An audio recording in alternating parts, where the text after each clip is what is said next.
Oke, assalamualaikum warahmatullahi wabarakatuh. Selamat malam, kembali lagi bersama saya di channel YouTube saya, Putra Alosi. Nah, untuk video kali ini kembali saya ingin membagikan sesuatu hal yang saya anggap sebagai suatu hal yang sangat menarik, yang sangat eksotik tentunya. Nah, selanjutnya di video yang saya ingin bagikan kali ini tentang suatu tempat yaitu di sebuah lokasi yang ditemukannya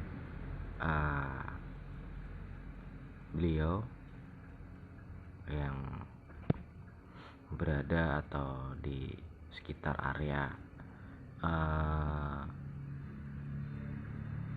air terjun ya, atau aliran sungai. Nah, kemudian sebelumnya pada waktu itu pun saya juga sempat mengikuti beberapa video dari rekan-rekan yang lain yang ada di Mojokerto. Saya pun juga merasa ingin membantu meskipun saya bukan dari wilayah Mojokerto. Karena bagi saya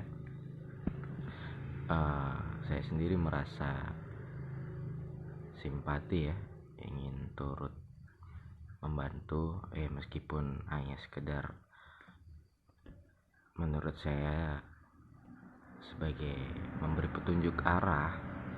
Kalaupun mungkin saya ada di wilayah Mojokerto ataupun yang ada dekat kompleks itu, tanpa harus saya memberikan ataupun berbagi suatu petunjuk, mungkin saya sendiri yang akan langsung menuju ke tempat ataupun area yang saya maksudkan dalam komentar saya di beberapa video rekan-rekan yang lain pada waktu itu. Nah, nanti bisa dicek kebenaran komentar saya, dan saya nanti juga akan bagikan atau share di dalam video saya kali ini untuk memastikan kebenaran petunjuk dari saya kepada rekan-rekan yang lain. Nah, mungkin bisa dicek seperti ini video, maksud saya komentar saya yang ada di sebelah sini. Nah, ini pada waktu itu saya memberikan komentar ataupun petunjuk arah yang seperti ini, dan kemudian alhamdulillahnya juga ada yang menanggapi, dan semoga juga memang benar setelah saya memberikan petunjuk beliau menanggapi dan segera menuju ke area yang saya beritahukan atau saya berikan petunjuk. Nah, selanjutnya saya ingin memberikan gambaran pada lokasi sekitar air terjun ataupun sungai mati ataupun danau aliran yang airnya sudah mati yang terdapat di situ. Banyak hamparan bebatuan ya. Nah, di mana saya sebelumnya di video-video saya sebelumnya mengatakan dan juga memberitahu bahwa 3 hari sebelumnya saya melihat sesuatu pada malam hari. Pada malam hari ada seseorang lelaki yang terduduk sendiri tepat di atas salah satu hamparan bebatuan tersebut, yang dimana lelaki tersebut dalam kondisi tertunduk sendiri dengan menghadap kepala, posisi menghadap ke bawah, lalu terduduk sendiri diam tanpa ada suatu kata apapun, dan juga beliau terlihat raut wajah yang sangat kebingungan, ataupun kalau menurut saya sendiri seperti orang yang membutuhkan bantuan. Nah, bagi saya untuk menembus batas area komplek hamparan bebatuan tersebut, menurut saya di wilayah tersebut tidak ada sesuatu hal yang dalam tanda kutip tidak ada sesuatu penunggu di antara area air terjun tersebut atau di hamparan bebatuan tersebut. Namun mungkin banyak kita yang ingin mengetahui kenapa dan bagaimana kok bisa sampai pada lokasi tersebut. Padahal kalau dalam informasi yang kita ketahui bersama, jarak dari musola ataupun dari petilasan ke lokasi tersebut kurang lebih sekitar 1 atau sampai 2 kilo 1 sampai 2 kiloan ya. Nah, bagi saya kenapa beliau bisa sampai ke situ, ini sesuatu hal yang sangat kalau saya katakan memang bagi kita semua memang hal yang mustahil, tapi kenapa tidak gitu kan ya, antara ada dan tiada. Saya pun juga alhamdulillah atau atas kuasa dan izin dari Allah ada sesuatu rekam peristiwa alam, bukan rekam secara virtual tetapi rekam jejak secara alam.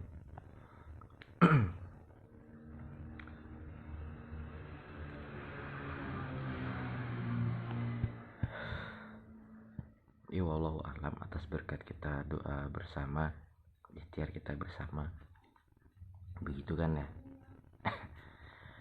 Dan selanjutnya dalam video ini saya ingin mengatakan bahwa dalam lokasi hamparan bebatuan tersebut atau di wilayah air terjun tersebut tidak ada sesuatu hal yang sangat fenomenal ataupun tidak ada sesuatu hal maksud saya atau yang dimaksudkan sebagai penunggu wilayah tersebut tidak ada, karena yang menjadi daya tarik lokasi tersebut adalah dari luar air terjun, yang dimana setelah dari rekam jejak alam tersebut, beliau yang saya maksudkan pada video saya sebelumnya yang menunggu area petilasan, beliau sebelum hilang kontrol ataupun hilang kendali, beliau yang ada kakek tua tersebut yang saya katakan sudah memberi suatu isyarat ataupun yang saya katakan sudah memberi suatu bisikan di dalam hati beliau sebelumnya untuk menyuruhnya agar segera kembali ke campground, atau beliau mengatakan untuk segera kembali ke tempat perkemahan.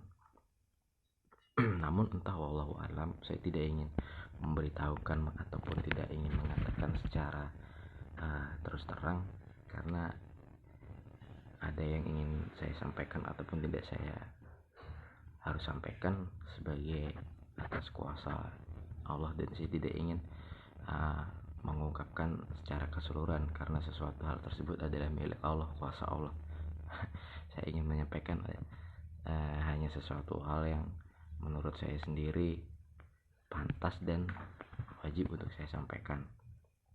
Nah, setelah beliau kakek tua tersebut yang ada di menunggu area petilasan tersebut membisikkan sesuatu hal tersebut, entah mengapa beliau seperti ada sesuatu keinginan ataupun daya tarik tersendiri untuk keluar setelah dari area petilasan, untuk keluar ke sesuatu wilayah luar area petilasan ya.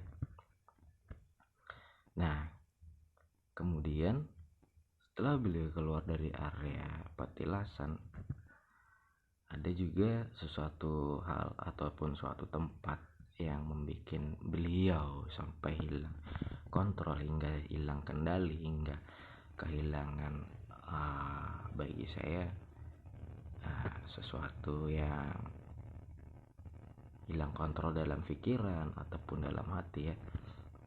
Beliau melewati suatu tempat yang dimana di situ sebagai saya gambaran saya yang ingin saya bagikan, melewati suatu tempat yang dimana tempat tersebut ada di sekeliling tempat yang beliau lewati tersebut ada beberapa pohon ataupun ada banyak pohon yang di situ seperti pohon kecil, pohon kecil. Maksud saya tidak terlalu kecil tapi berukuran kecil, sedang, tidak terlalu pohon yang tidak terlalu besar. Kalau tidak salah pohon seperti pohon jati atau seperti pohon pinus kalau ada di situ ya. Nah, dalam pohon pinus ataupun pohon jati yang beliau lewati tersebut seperti ada suatu jalan juga, jalan setapak yang beliau lewati. Nah, di situ ada terdapat beberapa suatu hal yang menurut saya di situ ada sesuatu yang negatif, di mana di situ hal yang negatif tersebut dapat membuyarkan atau memblurkan sudut pandang beliau, dan juga memblurkan atau menghilangkan daya kendali pikiran beliau atau pikiran seseorang yang melewati area yang saya katakan tersebut. Kenapa tidak? Bagi saya hal yang seperti itu ataupun hal yang negatif tersebut sangat mudah untuk memblurkan pandangan atau pikiran dan hati kita di saat kita tidak kontrol ataupun dalam situasi hal yang sangat lengah. Nah, dari situlah beliau tersebut kehilangan kontrol dan kendali hingga seperti yang kita ketahui bersama, beliau tersebut bisa kehilangan jejak ataupun beliau tersesat dan hilang, tidak mengetahui untuk jalan kembali. Dan selanjutnya hingga sampai ke area hamparan bebatuan ataupun di situ bisa dikatakan sebagai lokasi air terjun yang aliran airnya mati ya.